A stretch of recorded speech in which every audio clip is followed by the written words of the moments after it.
Disparos en el monte. Vuelves a escucharlos desde allá arriba, en la cima, pero sabes que no provienen de los montes aledaños, sino de tu interior. Tu cuerpo es un arbusto. ¿Cuántos cartuchos de escopeta quedan atrapados dentro de los arbustos? Como un pequeño corazón que, a pesar de oxidarse con el tiempo, sigue latiendo, latiendo, latiendo. Disparos en el monte.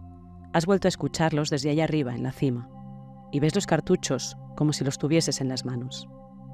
Marca Trust, fabricados en Eibar. La mirada de tu padre comprobando si has aprendido a introducirlos bien en la escopeta.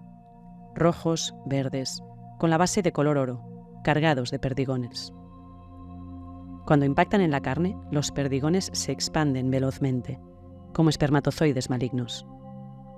Los malditos cartuchos se meten en los arbustos y no hay manera de sacarlos. Tampoco nadie se empeña en hacerlo. A fin de cuentas, solo son cartuchos usados. Nadie piensa en que siguen latiendo y disparando, pum, pum, allá adentro, aunque estén oxidados, aunque sean viejos.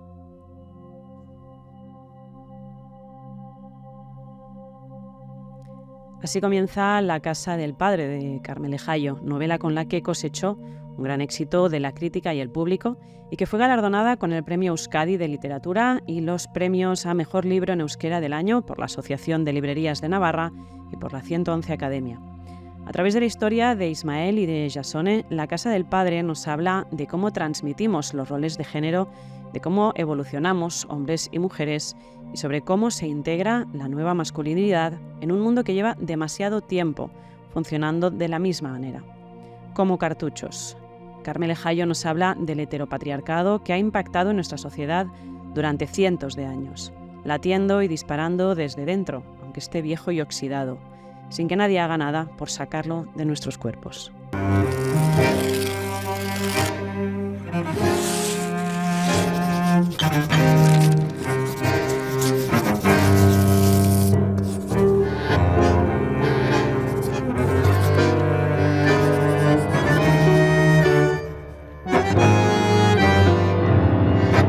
Carmele Jallo, muchísimas gracias por acompañarnos aquí en nuestro saloncito literario de hoy.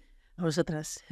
Hace ya 4 años de la publicación de La casa del padre, si no digo mal, una novela con un enorme reconocimiento, tanto por la crítica como por parte del público, y que de alguna manera pone sobre la mesa un problema enquistado, podríamos decir, en nuestra sociedad.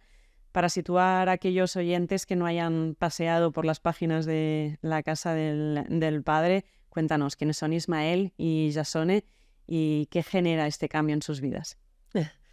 Bueno, La casa del padre es una novela que se adentra, digamos, en la manera en que hemos aprendido hombres y mujeres a ser hombres y mujeres, ¿no? Y sobre todo en la toma de conciencia de que hemos aprendido a hacerlo, ¿no? Y eso es, yo creo, la parte más destacable, yo creo, que del libro, ¿no? Y lo intento contar a través de la historia de Jasone e Ismael. Es un matrimonio, sobre todo me centro en él, pero bueno, hablo de 3 personajes principales que aparecen en la novela, que son Ismael, un escritor que está buscando inspiración y que está bloqueado y está buscando una inspiración, su esposa, que es Jasone, una mujer que en su día también escribió, pero dejó de escribir, y la hermana de Ismael, que, bueno, pues que aparece ahí en un momento importante de la trama, ¿no? Y me ha interesado abordar la historia a través de esos 3 puntos de vista. Es una novela que se cuenta a través de las 3 miradas diferentes, ¿no? Y sobre todo porque me parece que es importante darnos cuenta de que dependiendo de dónde estés mirando, a pesar de que estemos en el mismo sitio, ¿no? Ahora mismo estamos en este saloncito, como has dicho, ¿no? Pero seguramente tu mirada y mi mirada es absolutamente diferente, ¿no? Pues, tenemos la mochila que llevamos detrás o todo lo que llevamos nos hace ver todo lo que hemos aprendido durante nuestra vida y nos ha pasado, nos hace ver esta realidad de forma diferente, ¿no? Entonces, por eso me interesaba mucho rescatar esas tres miradas diferentes de una misma realidad para darnos cuenta que dependiendo de dónde mires, pues la realidad que ves es diferente. Y de dónde mires depende de muchos factores, ¿no? De dónde has nacido, de tu situación económica, de muchos factores, pero hay uno que es muy importante, que es el del género, ¿no? Y yo creo que la manera en que nos han enseñado a ser hombres y mujeres nos ha marcado tanto que por supuesto eso nos hace no solo ver el mundo de otra manera, sino actuar en ese mundo de otra manera, ¿no? Y es lo que intento reflejar en las acciones de estos tres personajes. Precisamente este juego de los puntos de vista es de las cosas que a mí me parecen muy interesantes de la novela, porque al menos a mí lo que me sucedía es que ibas leyendo y te salía a pensar, pero Ismael, ¿cómo no ves esto, no? Y luego leías a Ismael y decías, bueno, claro, de alguna manera te acerca un poco a comprender el peso que ha generado en cada género el heteropatriarcado, ¿no? Porque en el fondo ha generado un peso. Evidentemente hay un género mucho más perjudicado por el heteropatriarcado, pero también se ejerce un peso sobre el hombre, ¿no? Y has dicho comprender, y yo creo que una de las claves del libro, o de las claves que he tenido yo en mente a la hora de escribir, porque me interesaba mucho a la hora de entrar, sobre todo en la mente del protagonista masculino, me interesaba mucho comprender, ¿no? Yo creo que quienes escribimos estamos obligadas a primero a entender al personaje, a pesar de que ese personaje, a pesar de que no estés de acuerdo en nada en lo que hace ese personaje, aunque te parezca fatal lo que hace ese personaje, intentar entender por qué hace lo que hace, ¿no? Entonces, para mí era muy importante abordar la mirada del hombre, intentar entrar en la mente del hombre, pero a través de intentar comprender por qué, bueno, ciertas actitudes, ¿no? Por qué se generan, ¿no? Y por eso también voy atrás e intento, bueno, rescatar la infancia de ese hombre, cómo ha aprendido a ser hombre, qué modelo de masculinidad ha tenido en su casa, qué se le ha exigido para ser hombre, ¿no? Y todo eso genera después pues una actitud ante la vida, ¿no? Igualmente en las mujeres, ¿no? Cómo se nos ha enseñado desde pequeñas, bueno, pues lo que es ser una mujer, ¿no? Que debemos, qué raíz debemos seguir, ¿no? Y hay una cosa también en el libro que yo creo que se ve claro, que es que en cuanto te intentas salir de ese raíl, la sociedad te castiga, ¿no? Y de alguna manera es mucho más cómodo muchas veces, cómodo, o la inercia te lleva por esos mandatos, ¿no? Que vamos aprendiendo desde bien pequeñas y desde bien pequeños, ¿no? Y eso después pues tiene sus consecuencias en la ambición que tenemos en la vida, en las relaciones íntimas que tenemos, en cómo nos enamoramos, en absolutamente todo, ¿no? De nuestra vida, ¿no? Y a veces yo creo que el machismo, etcétera, es tan efectivo precisamente por su invisibilidad, ¿no? O sea, porque la inercia del día a día, la rutina, lo ordinario, lo normal, consideramos que es lo normal, ¿no? Y hay muchas cosas que la normalidad esconde, ¿no? Y ahí es donde intento pues rascar un poco, ¿no? Y decir, bueno, eso que la normalidad esconde, que es lo que al final la literatura creo que nos da, ¿no? Intentar sacar eso, pues todas esas actitudes, ese peso de los roles de género, todo eso hay que verlo primero, hay que verlo en uno mismo y en una misma, ¿no? Y por eso sí, para mí era importante relatar una toma de conciencia de este hombre, de ese peso. Este hombre no era consciente de ese peso de los roles de género, y a través de cosas que le van ocurriendo, como por ejemplo tener que cuidar a su padre enfermo, algo que no había hecho nunca, ¿no? Cuidar, o que había hecho por lo menos menos que su esposa, ahí pues bueno, empieza a darse cuenta de, como he dicho antes, cómo ha aprendido a ser hombre, qué modelo de masculinidad ha tenido en casa, cómo le ha pesado eso en las decisiones que ha tomado, ¿no? Y bueno, pues, todos yo creo que tenemos que tener en cuenta ese peso, ¿no? Que llevamos, esa mochila que llevamos, que hemos aprendido desde pequeños y pequeñas. Y creo que en La casa del padre, de alguna manera, los personajes viven todos un despertar. Entramos enseguida en esos personajes, pero antes sí que quería poner sobre la mesa una situación que un poco es la que con la que desembocan muchas cosas y muchos replanteamientos, aparte de la situación con los padres, que es una violación que se da cercana, en un sitio cercano, en un pueblo además donde una de las hijas del matrimonio había estado, y eso les despierta toda una serie de miedos. Tenemos esta violación que es una realidad, pero al mismo tiempo también está una violación que es la que escribe Jasone, que es su propia violación, ¿no? Y de alguna manera se pone sobre la mesa el tema del miedo y de cómo ese miedo en realidad es un miedo compartido de muchísimas mujeres, y de hecho lo dice, ¿no? Prácticamente todas las mujeres han imaginado en algún momento su propia violación, y es algo que no compartimos. O sea, a mí me llevó automáticamente cuando leí decir, es cierto, es totalmente cierto, y yo no lo había compartido con nadie, ¿no? Y supongo que más gente también te lo habrá comentado, que es como el desencadenante un poco, ¿no? Sí, es fruto de esa socialización también, ¿no? Que comentaba antes, ¿no? Esa amenaza que se cierne sobre las mujeres de que no anden sola por la calle. Además, siempre relacionado con el exterior, cuando, por otra parte, entre paréntesis, la mayor violencia contra las mujeres se produce puertas adentro, ¿no? Pero bueno, es una manera de control de las mujeres. No salgáis, no estéis a ciertas horas en la calle, os puede pasar algo, claro, sí, ¿cómo puedes ir? Entonces, eso lo hemos aprendido también desde bien pequeñas, y lo hemos llevado a la práctica, ese intentar defendernos, ese no estar en los sitios peligrosos, huir de tal, con cierta naturalidad, ¿no? Y es esa naturalidad la que digo que hay que borrar, ¿no? Es decir, esto no es normal, ¿no? Esto no es, no merecemos esto, desde luego, ¿no?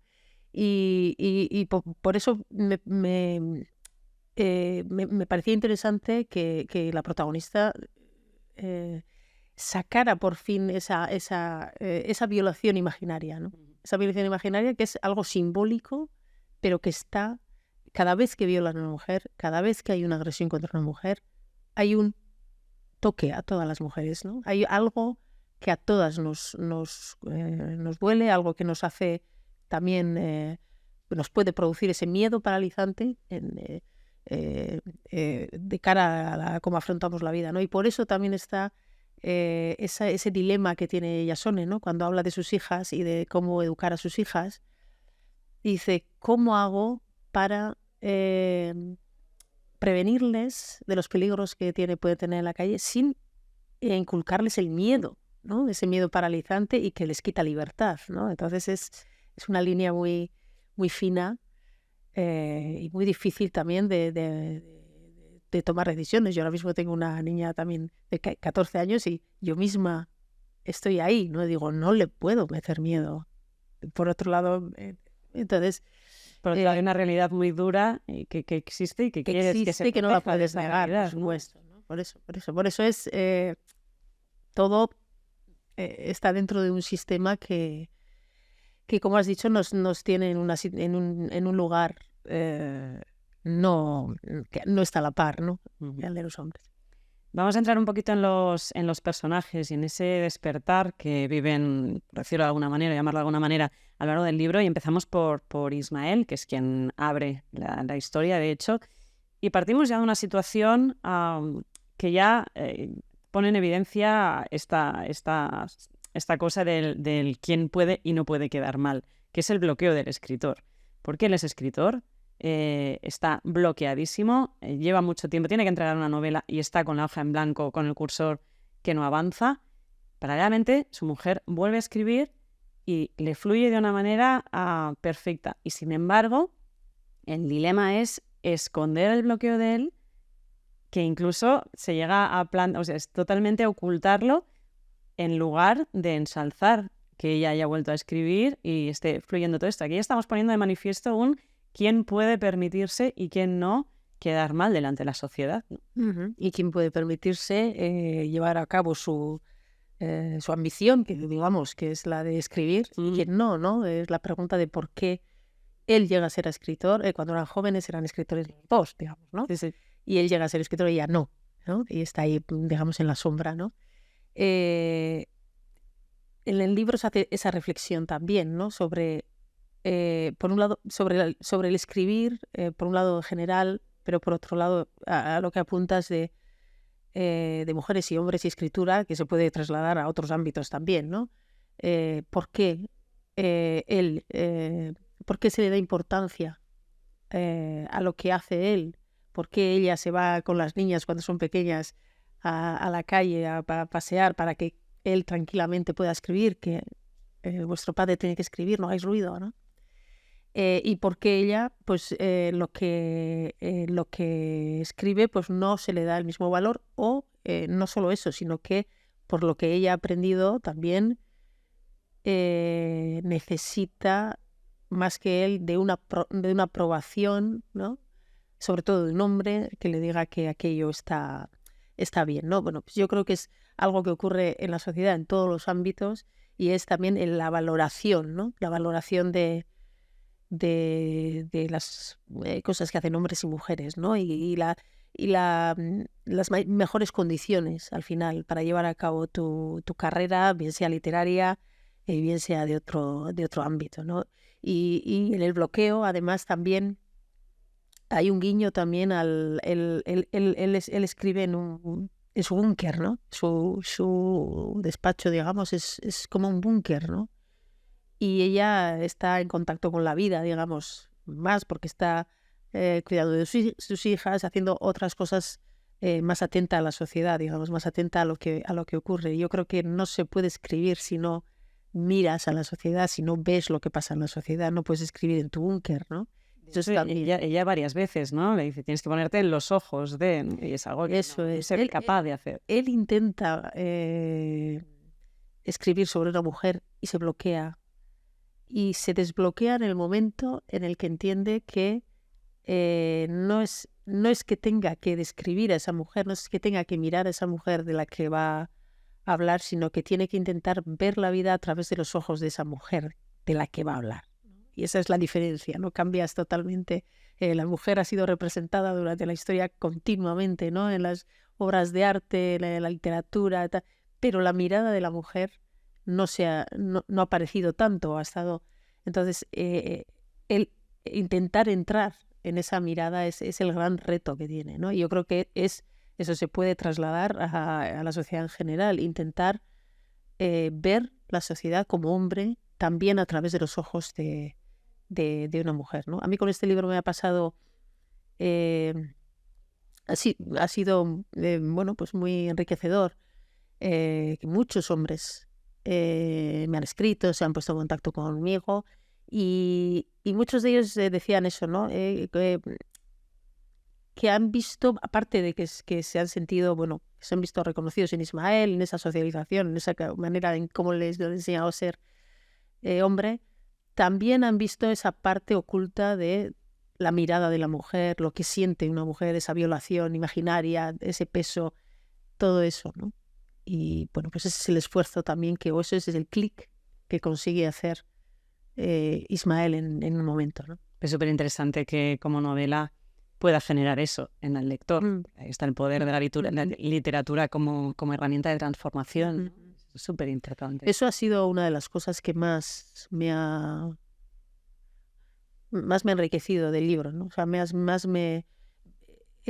ver que personas me hablaban de su vida bueno, que les ha ayudado a hacer un clic, ¿no? Otra vez, que les ha ayudado a ver una parte que, pues, como digo, la inercia no les dejaba ver, y eso es lo más, ¿no? Que puedes conseguir cuando escribes ficción, ¿no? Que eso se conecte totalmente con la realidad. Dentro de esa transformación o análisis de la propia masculinidad que hace Ismael, hay dos personajes que marcan muchísimo, que es su padre y su primo Aitor, porque de alguna manera antes hablabas, ¿no?, de algo que te encarrila, sobre todo su padre es el que intenta encarrilar, quien admira al primo, a Aitor, porque es ese ejemplo de la masculinidad, ¿no? Y ya se puede suponer, se puede intuir que Ismael si no hubiera recibido esa presión, seguramente su naturaleza era mucho más sensible, ¿no? Hay un episodio con un perro que, sin hacer spoilers, pero que de alguna manera ya muestra, ¿no?, que seguramente su naturaleza hubiera sido muy diferente y esa presión, y sin embargo él intenta constantemente darles y seguir esa autoridad, ¿no? Sí, y eso es una limitación también para muchos hombres y una armadura de la que no puedes salir, ¿no? Y al final te vas construyendo en relación a lo que se espera de ti, ¿no? Desde pequeño y desde pequeña. Se espera de ti que seas valiente. Bueno, pues voy a tener que ser valiente, no me voy a poner a llorar cuando tengo ganas de llorar. Se espera de ti que seas un triunfador, pues bueno, vas a tener que esforzar. Bueno, quiero decir que al final vas construyéndote, vas moldeándote según las expectativas que hay de ti. Y hay expectativas diferentes dependiendo si eres mujer y si eres hombre. Y eso yo creo que es una de las cosas que más marca nuestra socialización, el ser hombre o mujer a la hora de aprender cuál es tu lugar en el mundo, ¿no? Y bueno, pues ya se ve, como dices, que Ismael no encaja en ese modelo de masculinidad que quiere su padre para él, ¿no? Porque hay que ser hombre, pero se va poniendo esas armaduras o se va moldeando o va intentando moldearse, aunque no lo consigue, y en cambio tiene un modelo que es el de su primo, que es el que quisiera su padre para él, ¿no? Y también pues esa frustración de no poder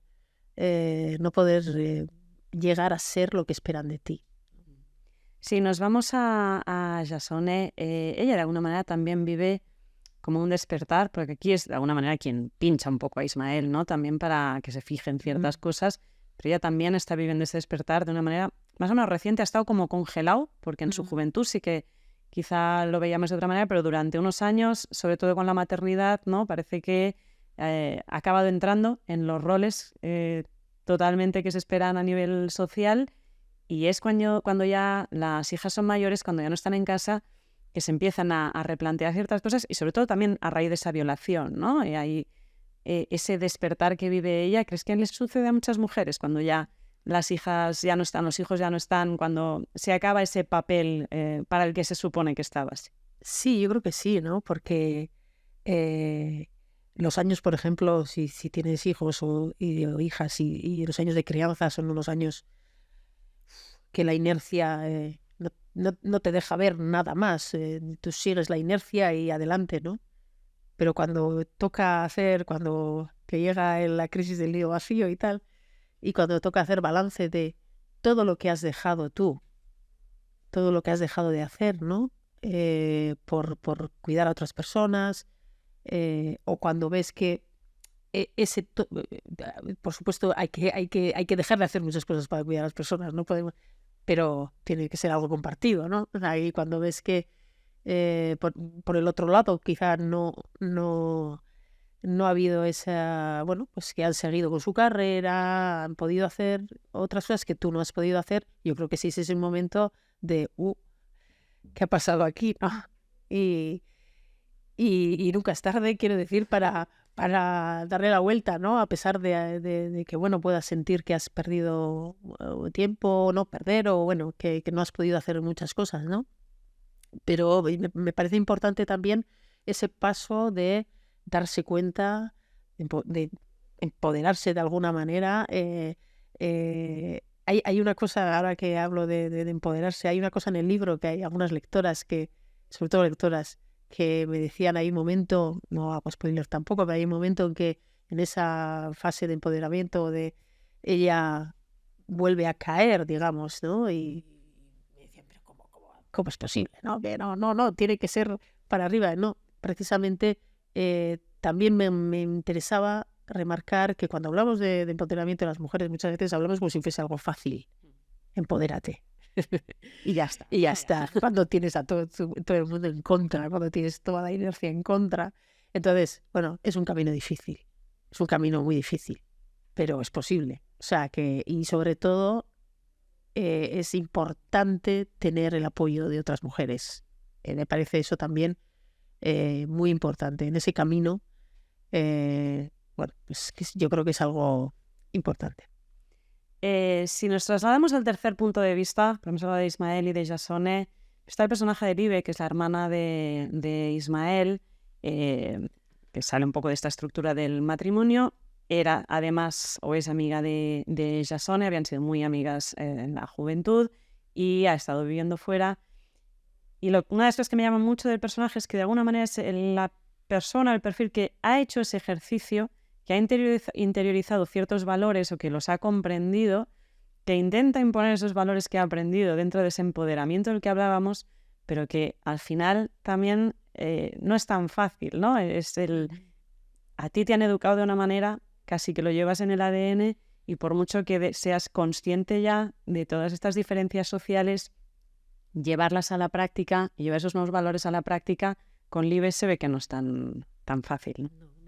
No, y además me interesaba mucho incidir en las contradicciones que eso genera, ¿no? Porque, bueno, yo creo que todos los personajes, yo creo que hay que remarcar las contradicciones que tienen, porque todos tenemos contradicciones, ¿no? Para que un personaje sea real, yo creo que hay que sacar a la luz esas contradicciones. Pero en el caso de Libe, además, son muy patentes, ¿no? Son muy claras, ¿no? Y es alguien que ha creído que, comparando con Jasone, por ejemplo, pues ha creído que bueno, como dices, era una mujer empoderada, ha hecho lo que ha querido, y luego, pues, bueno, reconoce o llega a reconocer que no ha sido tanto, ¿no? Y que esos valores que ha aprendido y esas inercias están ahí y todavía le pesan mucho, ¿no? Y remarcar esos valores esas contradicciones me interesaba mucho, ¿no? Y también de hablar de un empoderamiento como el de Jasone, que va en las pequeñas cosas avanzando, quizás sin tanto ruido, digamos. También me interesaba remarcar ese empoderamiento del día a día y de ir avanzando sin hacer tanto ruido. Uh-huh. Uno de los temas que se ponen sobre la mesa, y sobre todo a través de Ismael y Libe y la historia de su familia, es el de los silencios dentro de las familias. De hecho, hay un fragmento que, si me permites, leer un trocito muy pequeñito, que dice: los silencios de las familias son como el cemento. O se rectifican a tiempo o van endureciéndose hasta convertirse en algo sólido, y resulta inamovible lo que un día pudo haberse retirado con facilidad. Es un clásico de muchas generaciones, ¿no? Esto de la ropa sucia se lava en casa y que nada salga afuera y que nadie diga nada. Además, la dificultad de hablar de las emociones, que también generacionalmente es algo que ha estado muy instaurado. Sí. Y a mí, en general, todo lo que escribo me interesa mucho y siempre me doy cuenta que voy hacia allí, es el de las palabras no dichas, ¿no? Todo lo que no decimos, ¿no? Está ahí, y por eso a mí en las novelas y en los relatos me interesa más lo que los personajes dejan sin decir que lo que dicen, siempre.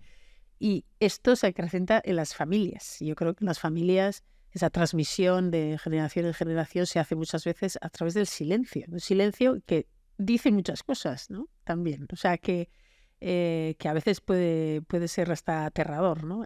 Y aquí se ve, ¿no? Como en esta familia también hay ese silencio a la hora de hablar de cosas, pues de sentimientos, habla, por ejemplo, y sobre todo entre los hombres, ¿no? Habla de cómo su padre, si le quería decir, la manera de mostrarle cariño de su padre era darle un golpe en la espalda, y si quería mostrarle más cariño se lo daba más fuerte, ¿no? Entonces hay una incapacidad también de mostrar esos sentimientos en la familia, pero yo creo que todo eso genera bueno, una transmisión de unos valores a través del silencio, que me parece terrible, ¿no? O sea, a través de todas las palabras no dichas. Una de las grandes lacras que tiene este silencio, precisamente, quizás que han ocultado durante mucho tiempo o normalizado el miedo dentro del propio hogar, ¿no? Porque entre los padres de Ismael y de Libe, de hecho, se va haciendo patente cada vez más el miedo que siente la madre hacia el padre, pero ya desde el principio, ¿no? Que nadie lo deje solo cuando ella está hospitalizada, que se vea que necesitaría cuidados y que, sobre todo, que no se quede solo el padre, ¿no? Ese miedo constantemente a ver lo que va a decir tu padre, a ver. de quién tiene el poder y el control en casa, ¿no? Sí, algo normalizado, ¿no? Algo que si tú desde pequeño, desde pequeña ves que es así, que se hace lo que dice el padre, que además en este caso sutilmente, pero aparece esa violencia ejercida sobre su madre, y creo que es algo mucho más común de lo que creemos, porque creo que eh, hoy en día cada vez se denuncian más las situaciones de violencia de género, pareja o expareja, pero en mujeres mayores, por la época de la que vienen, hay un problema de visibilización de ese, de ese problema, ¿no? De dificultad también de denunciar en muchos casos, y de dificultad en muchos casos incluso de reconocer que eres víctima de violencia, ¿no? ¿Por qué? Por esa normalización de esa manera de tratar, etcétera, ¿no? Entonces, ahí nadie dice nada. Y entre los hermanos, después, ahora también cuando está terminando cuando ya han pasado muchos años, ni siquiera se atreven a hablar de si tu padre ha tratado mal a tu madre, ¿no? Y ahí hay también un debate entre los hermanos que empiezan a dejarlo sobre la mesa, ¿no?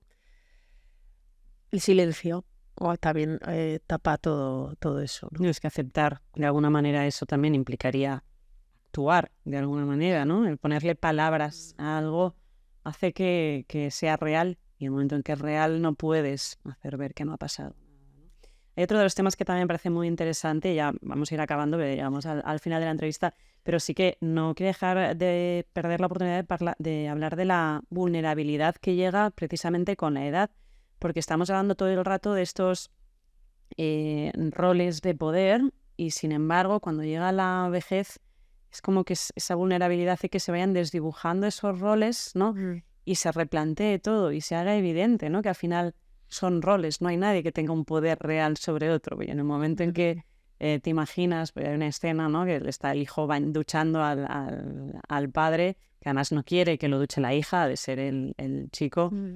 Es cuando se desdibuja todo ese poder y queda desaparece, ¿no? Sí, bueno, el poder está ahí, pero ves la esencia, ¿no? Y que la esencia al final todos somos muy parecidos, ¿no? Y además todos y todas necesitamos cuidado, ¿no? Que el tema del cuidado ahí aparece también subrayado, ¿no? Es algo que sobre todo con esa masculinidad de la que hablamos, que hombres que no necesitan de nada, que son hombres valientes, que su padre recuerda cómo le llevaba encima un hombre, y ver a ese hombre en esas circunstancias, ¿no? Pues te hace ver que bueno, que todos somos muy parecidos, y esos roles, como dices, no es que se desdibuje, sino que ves más claro que es algo cultural que nos hemos impuesto, ¿no? Sobre esos cuerpos que al final todos acaban igual. Pues ahora sí, llegamos al final de la entrevista, pero antes de despedirte, me gustaría, Carmele, por favor, si nos puedes dejar alguna recomendación literaria, alguna novela que hayas leído recientemente que te haya impactado, o que sea tu libro de cabecera, que digas, nadie puede no leer tal libro. Mira, recomendaría, bueno, puedo recomendar muchos, pero hay una novela que la recomiendo, bueno, bastantes veces, que es Stoner, de Joe Williams. Y me parece una novela de esas que yo la he releído muchas veces precisamente para saber por qué me gusta tanto. Hay novelas que dices, ¿por qué me ha gustado? No sé, ¿no? Y esas son las que más me gustan, ¿no? Y Stoner es una historia maravillosa, y sobre todo habla también, entre otras muchas cosas, de un hombre y del amor a la literatura. Y John Stoner es un gran narrador, así que bueno, pues os dejo esa recomendación. Pues apuntada nos la quedamos, y ahora sí, muchísimas gracias por este viaje que es la casa del padre. Muchas gracias. Gracias a vosotras.